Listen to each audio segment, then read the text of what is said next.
أعوذ بالله من الشيطان الرجيम बिस्मिल्लाहिर्रहमानिर्रहीम रब्ब इश्रह ली सदरी व यस्सिर ली अमरी वहलुल उक़्दतम मिन लिसानी यफ़क़हू क़ौली। अस्सलामु अलैकुम वरहमतुल्लाहि वबरकातुहू। मुंहिंजो नालो कामरान शेख आहे ऐं हाज़िर आहियां क़ुरान यूनिवर्स जे नाले सां असां इहो प्रोग्राम शुरू कयो आहे जंहिंमें असां क़ुरान खे जी आयतनि खे सिंधी में सम्झाइण जी कोशिशि पिया करूं, सिंधी जी आसान ज़बान में सम्झाइण जी कोशिशि पिया करूं ताकी असांजे ॻोठनि में ऐं असांजे जेको ॿाराड़ी में ऐं ॿियनि घरनि में बि जेके माण्हू सिंध जा माण्हू ॿाहिरि रहनि था ऐं उन्हनि ताईं सिंधी में जेको आहे क़ुरान जी ट्रांसलेशन पहुची सघे। मुंहिंजी इन कोशिशि में मूंखे हर वक़्तु तव्हांजी मदद जी ज़रूरत रहे थी कि तव्हां इनखे सपोर्ट कंदा, इन सां फ़ाइदो खणंदा त अलाह साईं जेको आहे असां सभिनीनि जे अजर में जेको आहे बरकत विझंदो ऐं असां उन जी किताब खे बहितर सम्झी सघंदा। इस्लाम खे फॉलो करणु या इस्लाम ते हलणु बग़ैर क़ुरान खे सम्झे जेको आहे उहो उन में इलाही ग़लतियूं थियनि थियूं। माण्हू तव्हांखे जेको जीअं चवे हीअं हथु ॿधबो आहे, हीअं निमाज़ पढ़बी आहे, अलाह साईं हीअं चयो, अलाह साईं हूअं चयो, जेके बि ॻाल्हियूं चए तव्हांखे मञणी पवंदियूं आहिनि। जॾहिं त अगरि तव्हां पाण क़ुरान पढ़ो था त तव्हां पाण ॾिसी सघंदा छा हलाल आहे, छा हराम आहे, कहिड़ी शइ सां अलाह साईं रोके थो, कहिड़ी शयुनि सां अलाह राज़ी थिए थो, कहिड़ी नंढियूं नंढियूं ग़लतियूं आहिनि जिन्हनि जी अलाह साईं खे परवाह कान्हे, असां सां ग़लतियूं थी थियूं वञनि उनखे माफ़ बि करे थो। त तव्हां जेको आहे दीन खे पंहिंजे जेको इस्लाम खे बहितर तरीक़े सां जेको आहे उन ते अमल दरामद करे सघंदा ऐं तव्हांखे हिते हुते जेको आहे माण्हुनि जी जेको आहे तव्हांखे ज़रूरत कोन पवंदी कि तव्हां जेको आहे जेको जीअं चवे तव्हां उनजे पुठियां हली पओ कि ही इस्लाम में हीअं आहे। अचो इहे त ॻाल्हियूं कंदो रहंदुसि। ॾिसूं सिंध जा माण्हू जेको आहे क़ुरान जी तरफ़ कीअं वधनि था। इहा हाणे हुननि ते जेको आहे हिकिड़े तरीक़े सां हुजत थिए पई कि अलाह साईं चवंदो कि तव्हांखे सिंधी में अवेलेबल बि हो क़ुरान, पोइ बि तव्हां कोन सम्झो पढ़ियो त पोइ इहो जेको आहे इहा ॻाल्हि जेका आहे इन ते सवाल थी सघे थो। يا أيها الناس كلوا مما في الأرض حلالا طيبا ولا تتبعوا خطوات الشيطان إنه لكم عدو مبين। आयत नंबर 168 पढ़ूं था सूरह बकरा जी। इन सूरह बकरा में पाण कई शयूं पढ़ी चुका आहियूं ऐं आख़िर में जॾहिं असां ख़तमु कंदासीं इंशाअल्लाह, इहे असांजा 15-20 रुकू ॿिया रहनि था, उन खां पोइ असां कोशिशि कंदासीं कि तव्हांखे पूरनि जो ख़ुलासो बि सम्झायो वञे। अलाह चए थो या अय्युहन्नास कुलू मिम्मा फिल अर्द, ओ इंसानो खाओ जेको कुझु निकिरे थो इन ज़मीन मां, हलालन तय्यबन, जेके शयूं हलाल आहिनि ऐं पाक आहिनि, तय्यबन, वला तत्तबिउ ख़ुतवात शैतान, ऐं तव्हां जेको आहे पैरवी न करो शैतान जी, इन्नहु लकुम अदुवन मुबीन, बेशक हू तव्हांजो खुलो दुश्मन आहे। मुबीन माना ज़ाहिर ज़ूर दुश्मन आहे। ऐं अलाह हिते चयो हलालन तय्यबन, त इलाही माण्हू सम्झंदा आहिनि कि ज़मीन मां रुगो गाह निकिरे थी, वण निकिरे थो ऐं पंहिंजो जेको आहे शयूं निकिरनि थियूं, पर अगरि तव्हां थोरो सो सोचो त असांजा ॿकरा, असांजा जेके रिढूं ऐं जेको बि माल असांजो आहे या असां पाण आहियूं, असां सभु ज़मीन जी पैदावार आहियूं, असां सभु ज़मीन मां निकिरूं था। छो त ज़मीन मां निकितल खाधे खे खाए ई असांजी जेको आहे गोश्त ठहे थो ऐं रतु ठहे थो ऐं असांखे जेको आहे ताक़त मिले थी। त हर शइ ज़मीन मां निकितल, त अलाह साईं चए थो हलाल शयूं खायो ऐं हलाल शयूं अलाह साईं असांखे ॿुधाए छॾियूं आहिनि कहिड़ियूं शयूं हलाल आहिनि। ऐं तय्यबन जो मतिलबु आहे पाक शयूं, जेके साफ़ सुथरियूं, जिन ते अलाह जो नालो वरितलु हुजे ऐं अलाह जो जेको तव्हां खाइण महिल जेको आहे बिस्मिल्लाह बि पढ़ो, अलाह साईं जो शुक्र बि करो जेके शयूं तव्हां खाओ। إنما يأمركم بالسوء والفحشاء وأن تقولوا على الله ما لا تعلمون। हाणे अचूं था आयत नंबर 169 ते। हिते अलाह साईं चए थो इन्नमा यामुरुकुम बिस्सूअ वल फहशा। ॾिसो शैतान जेको आहे तव्हां ॿुधाई कि तव्हांजो खुलो दुश्मन आहे, पोइ पुठी आयत में हाणे ॿुधाए थो इन्नमा यामुरुकुम बिस्सूअ, ही तव्हांखे सॾे थो रुगो गुनाहनि जी तरफ़। ही शैतान जेको आहे तव्हांखे सॾे थो गुनाहनि जी तरफ़, इन तरफ़ तव्हांखे जेको आहे इन जी एडवाइस ॾिए थो, इन जा हुकुम ॾिए थो, तव्हांखे गुनाह जी तरफ़ वठी वल फहशा, ऐं तव्हांखे बेहयाई न वठी थो वञे। इहो अॼुकल्ह ॾिसो पिया न जेको ड्रामनि जो हाल लॻल आहे या जेको इहे फिल्मनि जा हाल लॻल आहिनि ऐं जेको सोसाइटी ईअं चरियुनि वांगुरु जेको आहे केर बि जेको आहे उहो जेको बेहाई वारो को बि शइ थी हुजे उन ते माण्हुनि जो जेको आहे ज़ोर हुजे थो उन ते ऐं उनखे इलाही पैसा ॾेई महांगा पैसा ॾेई करे इन्हनि शयुनि खे हू पंहिंजी ज़िंदगीअ में वठी था अचनि त अलाह साईं चए पियो हू इहे शैतान जा कम आहिनि हू फहशा ॾांहुं फ़ाहिशी ॾांहुं तव्हांखे सॾे थो ऐं तव्हांखे गुनाह ॾांहुं सॾे वअन तक़ूलू अला अल्लाहि मा ला तालमून ऐं हू अलाह जे बारे में अहिड़ियूं ॻाल्हियूं चवंदो आहे शैतान जा बि साथी हूंदा आहिनि दुनिया में इंसाननि जी सूरत में शैताननि जा कुझु साथी हूंदा आहिनि उहे पोइ ॻाल्हियूं अची माण्हुनि खे बग़ैर इल्म जे ॻाल्हियूं ॿुधाईंदा आहिनि हुननि खे को इल्मु कोन हूंदो आहे उहे चवंदा आहिनि अलाह ईअं चए थो अलाह चए थो फलाणे रंग वारी पगड़ी पायो अलाह इहे जेके आहिनि इहे सभु जेके आहिनि ॻाल्हियूं कॾहिं कॾहिं कोन थियूं हुजनि दीन में ऐं इहे ॿुधायूं थियूं वञनि की जेको आहे अलाह जे नालो खणी करे माण्हू ॿुधाईंदा आहिनि ऐं हू पंहिंजा ज़ाती उनमें मफ़ाद जेको आहे हासिल कंदा आहिनि وَإِذَا قِيلَ لَهُمُ اتَّبِعُوا مَا أَنزَلَ اللَّهُ قَالُوا بَلْ نَتَّبِعُ مَا أَلْفَيْنَا عَلَيْهِ آبَاءَنَا أَوَلَوْ كَانَ آبَاؤُهُمْ لَا يَعْقِلُونَ شَيْئًا وَلَا يَهْتَدُونَ हाणे अचूं था आयत नंबर 170 ते وَإِذَا قِيلَ لَهُمُ اتَّبِعُوا مَا أَنزَلَ اللَّهُ قَالُوا نَتَّبِعُ مَا أَلْفَيْنَا عَلَيْهِ آبَاءَنَا त अलाह साईं चए थो जॾहिं उन्हनि खे असां चऊं था की पैरवी करो उन जी जेको अलाह तव्हांखे मोकिलियो आहे माना जेके अलाह साईं तव्हांखे ॻाल्हियूं मोकिलियूं आहिनि जीअं त क़ुर आहे क़ुर जी जेको आहे तव्हां जेको आहे उन खे जेको आहे पंहिंजो मञो इमाम मञो उन जे पोयां थियो जेका ॻाल्हि क़ुर में लिखियल आहे उनखे पूरो करो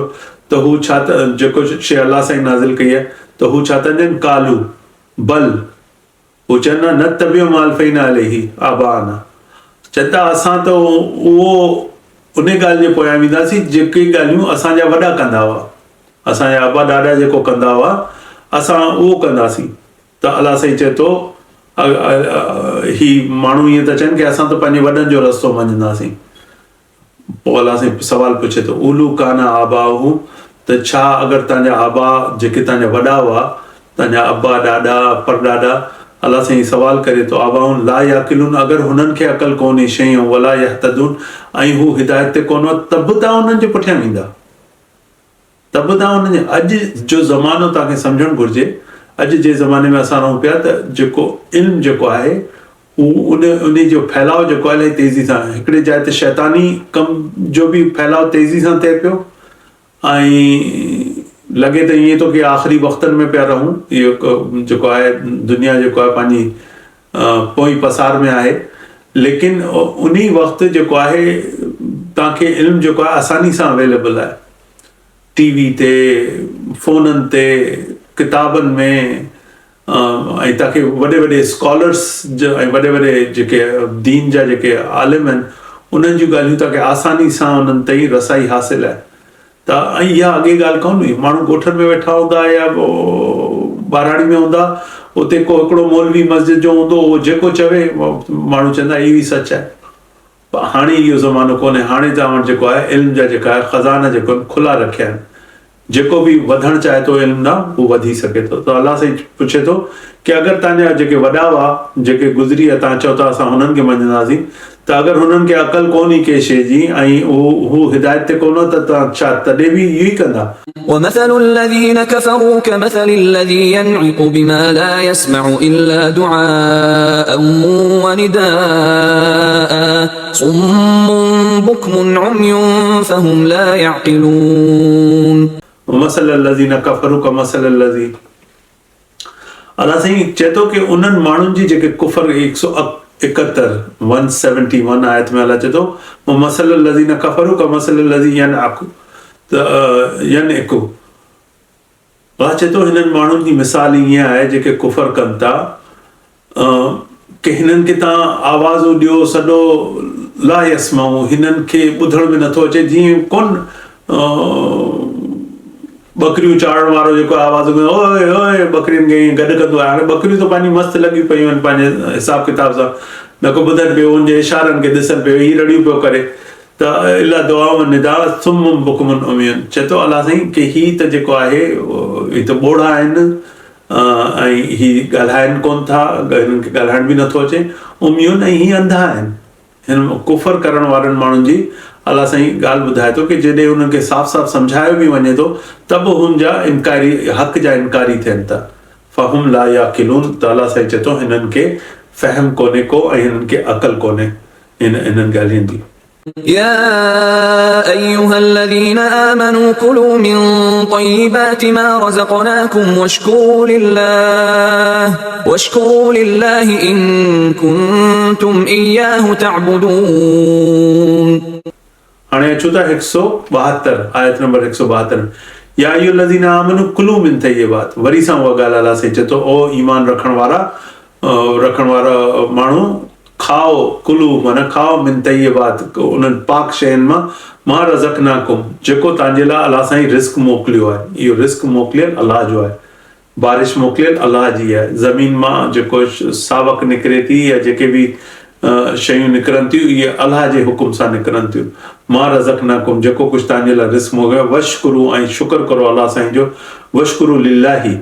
अलाह साईं चयो न शुक्र कंदो जेको त आउं जेको आहे उनखे इज़ाफ़ो ॾींदसि, त तव्हां हर हालत में जेको आहे शुक्र कंदा करो। इन कुंतुम इया ताबुदून, इहा असां क़ुर में जेको आहे सूरह फातिहा में पढ़ी आयासीं, इय्याका नअबुदु व इय्याका नस्तईन। इहो साॻियो लफ़्ज़ वरी इहा हिते अची वियो। अलाह चए थो तव्हां जेको आहे शुक्र करो, मुंहिंजो शुक्र करो अगरचे तव्हां मुंहिंजा इबादत गुज़ार आहियो। इन कुंतुम इया तअबुदून, अगरि तव्हां मुंहिंजी ही इबादत करो था त पोइ मुंहिंजो शुक्र करो, वरना तव्हां इहे ॻाल्हियूं कंदा हलो था त उहा ॿी ॻाल्हि आहे। إنما حرم عليكم الميتة والدم ولحم الخنزير وما أهل به لغير الله فمن اضطر غير باغ ولا عاد فلا إثم عليه إن الله غفور رحيم. हाणे अचूं था 173 ते, आयत नंबर 73। इनमा हाणे अलाह साईं ॿुधाए थो कहिड़ी शयूं हराम कयूं आहिनि।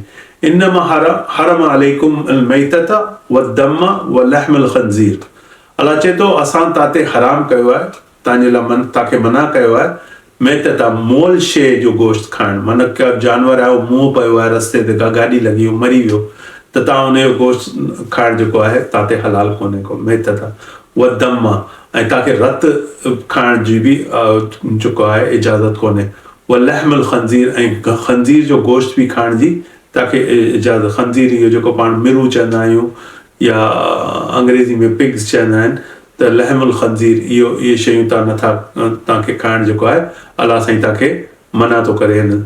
वमा अहिल बिही ऐं उहे शयूं लिग़ैर अल्लाह फमन उतरो, त अलाह साईं चए थो उहे शयूं जिन्हनि ते अलाह जे सिवा जेको आहे कंहिं शइ जो नालो वरितो वियो हुजे। पर वरी अॻियां अलाह चए थो फमन उतरा गैर बाग़ वला आदिन फला इस्म अलैहि इन्न अल्लाह गफूरुर रहीम।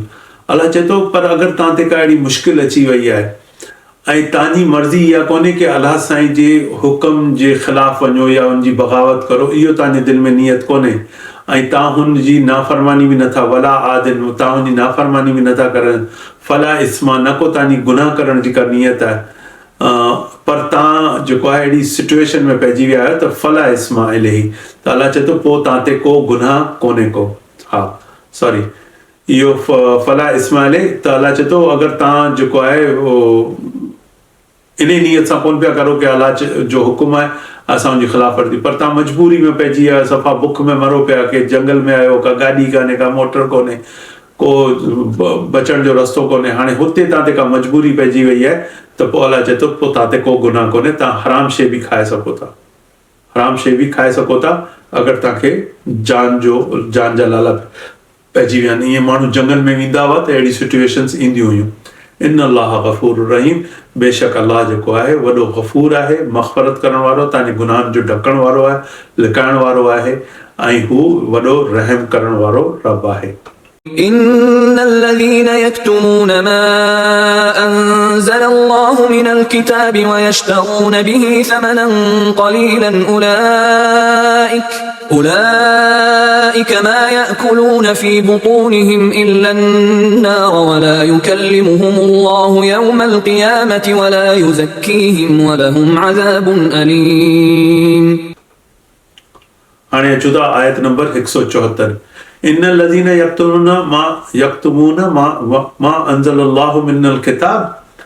ताला चए थो उहे माण्हू जेके लिकाइनि था जेको कुझु अल्लाह वटां नाज़िल थियो किताब जे बारे में. किताब माना क़ुर जी जेके आयतूं आहिनि, तौरा लाथी वई उहा बि आयत आहे त ही जेके यहूदी हूंदा हुआ इहे उनजी आयतूं लिकाईंदा हुआ न. त अलाह साईं चए थो जेके लिकाइनि था उन्हनि शयुनि खे जेके मूं मोकिलियूं आहिनि इंसान किताब जे ज़रिए में वयश्तरून बिही समनन कलीला. हू इन्हनि शयुनि खे जेको आहे विकिणनि था या ख़रीद कनि था समनन कलीला, थोड़नि पैसनि जे लाइ. उलाइका मा याकुलून फी बुतूनिहिम. त ॾिसो उहे माण्हू ॿियो कुझु कोन पिया खाइनि पर हू पंहिंजे पेट में विझनि पिया बाहि. याकुलून फी बुतूनिहिम, बुतून जेको आहे उहो पेट, पंहिंजे बदन जे अंदरि जेको आहे छा पिया विझनि, इल्ला नार, सवाइ बाहि जे कुझु कोन पिया खाइनि. जेके अलाह साईं जी आयतनि खे लिकाए कंहिंजो थोरो सो फ़ाइदो खणण जे लाइ अलाह साईं जी आयतनि खे ईअं मटाए वटाए ॿुधाए करे पंहिंजो कमु कढे त अलाह साईं चए थो उहो त खाए पियो बाहि. वला युकल्लिमुहुमुल्लाहु यौमल क़यामा. अलाह चए थो उन ॾींहुं त असां हुन माण्हू सां ॻाल्हाईंदासीं ताईं कोन. वला युज़क्कीहिम, न को हुनखे असां जेको आहे पाक कंदासीं कि हुनजो जन्नत में वञण जो को रस्तो ई कोन हूंदो. जन्नत में तव्हां तेसि ताईं नथा वञी सघो जेसि ताईं तव्हांजो रूह जो तज़कियो न थियल हुजे, तव्हांजे अंदरि जी सफ़ाई न थियल हुजे. त अलाह साईं चए थो उन्हनि जी जेको आहे सफ़ाई बि कोन कंदुसि. ऐं यौम क़यामा जेको ॾींहुं हूंदो, हिसाब किताब वारो ॾींहुं जे अलाह जे साम्हूं ईंदा, वला युकल्लिमुहुम, अलाह साईं उन्हनि सां कोन ॻाल्हाईंदो. अहिड़नि माण्हुनि सां ॻाल्हाए. हाणे तव्हां जज सां ॻाल्हाए ई कोन सघंदा त तव्हांजी बेल कीअं थींदी, तव्हां ते रहम जी अपील कीअं थींदी. तव्हांखे उहो जज चए थो मूंखे न ॻाल्हाइणो ई कोन्हे. त अलाह उन ॾींहुं जेको आहे हिसाब किताब करण वारो हूंदो, उहो चवे पियो तव्हां सां ॻाल्हाईंदसि कोन. ऐं जेको आहे न को तव्हांखे जेको आहे पाक कंदो. वलहुम अज़ाबुन अलीम. ऐं चई छॾियो अलाह साईं की उहे वेंदा अज़ाबुन अलीम, वॾे दर्दनाक अज़ाब में उन्हनि खे विधो वेंदो. أولئك الذين اشتروا الضلالة بالهدى والعذاب بالمغفرة فما أصبرهم على النار. हाणे अचूं था आयत नंबर 175 ते. उलाइका लज़ीना इश्तरौ दलालत बिल हुदा. अलाह साईं चए थो इहे आहिनि जेके वठी था लाइनि, मतिलबु तब्दील था करे छॾनि. जेको आहे जेको थींदो आहे का सुठी शइ ॾेई करे का किनी शइ वठी लाइजे. त अलाह साईं इहो पियो चए अश्तरो, ही विकिणनि था या ही एक्सचेंज कनि था, ही मटाए था वठनि अल दलालत बिल हुदा, वठी था लाइनि जेको आहे गुमराही हिदायत जे बदिले में. गुमराह जेको थी वियो उहो त अलाह साईं ते कोन पहुची सघंदो, ऐं जेको हिदायत वारो आहे उहो ई अलाह ताईं पहुचंदो. त ही छा था कनि कि ही गुमराही ख़रीद था कनि ऐं हिदायत सां परे था थियनि. ऐं ॿियो छा था कनि, वल अज़ाब बिल मग़फ़िरा, ऐं अज़ाब पंहिंजे लाइ ख़रीद था कनि. अलाह वटि जॾहिं पहुचंदा आहिनि हुन जे लाइ अज़ाब अलाह चयो की आउं रखी वेठो आहियां. त ही अज़ाब वठी था लाइनि मग़फ़िरत जे बजाए. अगरि ही सुठा थी करे वञनि त थोरा घणा जेके गुनाह हूंदा आहिनि उहे अलाह साईं मग़फ़िरत करे छॾंदो आहे, माफ़ करे छॾंदो आहे.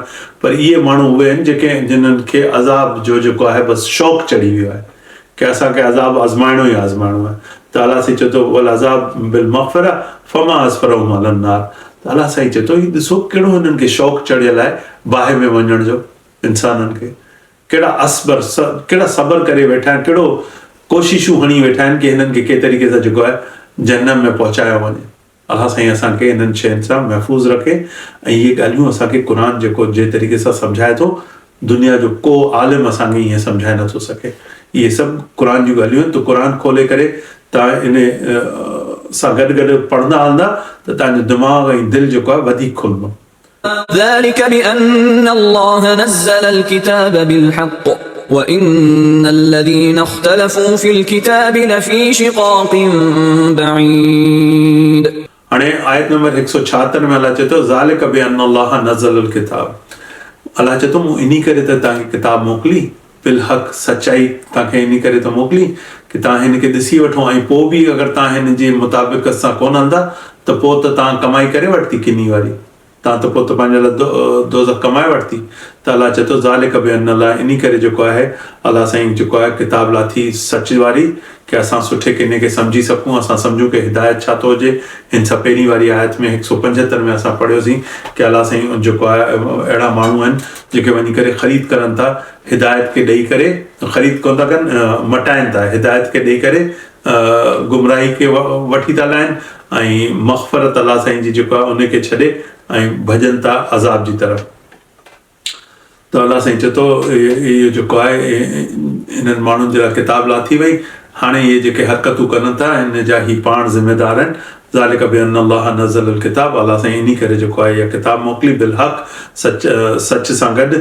व इन लज़ीन इख़्तलफ़ू, ऐं उहे माण्हू जेके हिन में इख़्तिलाफ़ कनि था फिल किताब जे अंदरि जेको आहे चवनि था ही हिते ईअं कोन्हे लिखियलु, मानाउनि में हेर फेर कनि था, पंहिंजे मतिलब जी माना जेसि ताईं नथा कढे वठनि किताब मां तेसि ताईं जेको आहे किताब खे मञण खां इनकार कनि था।